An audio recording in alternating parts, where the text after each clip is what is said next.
Good morning. In this lecture series, we see about the one-dimensional problem is based upon the final cases is a property of stiffness matrix. So when we have to analyzing the any component, that is we have to consider as a one-dimensional problem like a bar element. Okay, we have to consider the element and the node. Okay, so we have to segregate the what is the element and node, and we have to categorize the what is the area, Young's modulus, and the length of the given bar element. Okay, so once you have to find out these data, you can substitute the stiffness matrix for the one dimensional. Okay, after that, you have to segregate. For example, if you have segregate the 5 elements, means you have to calculate the 5 stiffness matrix. So likewise, you have to finally the 5 stiffness matrix you have to combine with is a form of a global stiffness matrix. So the 5 individual stiffness matrix, we call it as a local stiffness matrix. Once we have to find out the local stiffness matrix, we have to substitute in the global stiffness matrix. So let's see on the what are the property and uses for the stiffness matrix. So the properties of stiffness matrix and in-depth analysis, the reciprocity, the force and displacement exhibits the reciprocal relationship, ensure the energy conservation within the elastic limit. The computational efficiency, the symmetry reduce the amount of data storage and the computation is required as only the upper or lower triangle part needed to be stored. So positive definitions, ensuring the stable and the unique solutions. So for we have to analyzing the structural, that is the properly constrained, the stiffness is positively defined.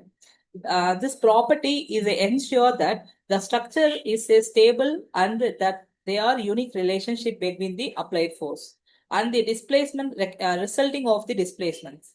So the positive definition define the matrix impulse the of any non-zero displacement vector. The strain energy stored in the structure is always positive. So as the end of the stiffness matrix, okay, we have to identify the size of matrix is very important. Size of matrix is equal size. For example, number of row and columns should be equal. So it's like a square matrix. Okay. Then after that, we have to consider the what is the if your summation of the row and column, if your summation any row and any column, the answer should be a 0. So these are data is necessary for to calculate the stiffness matrix whether it's a correct or not. Okay, so if you apply these condition or your global stiffness matrix, okay, so you got a 0 means so that is your perfect assembly in your that is a stiffness matrix. So it is a main important of the stiffness matrix. So after the assembly the global stiffness matrix, the combining the local element contributions. So the global stiffness matrix and entire structures can be assembled by the summing the contributions of the individual element stiffness matrix. So each matrix is first transformed into the global stiffness global coordinate systems. So this process, often called is a direct stiffness method, symmetrically combines the stiffness property of the all components, allowing for the analysis. So for the complete structural system undergoing the various loading conditions. So as a practical application and the keynotes here, the primary importance is the structural design. The second one is a finite element analysis and the aerospace engineering. So the structural design ensuring the stability and the safety in the civil and both mechanical engineering. So the finite element analysis is efficiently solving the complex problem with the computational methods. And finally, we have to move for the aerospace engineering, the predicting the deformations and the stress in the aircraft and the spacecraft. So summary of the properties of stiffness matrix is, so first of all we have to analyzing the mathematical structure and the symmetry and the stability and the solvability and the physical representations.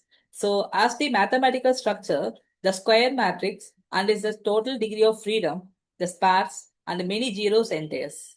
The reciprocating of the work energy principle, reducing the computational effort and optimizing the storage requirements.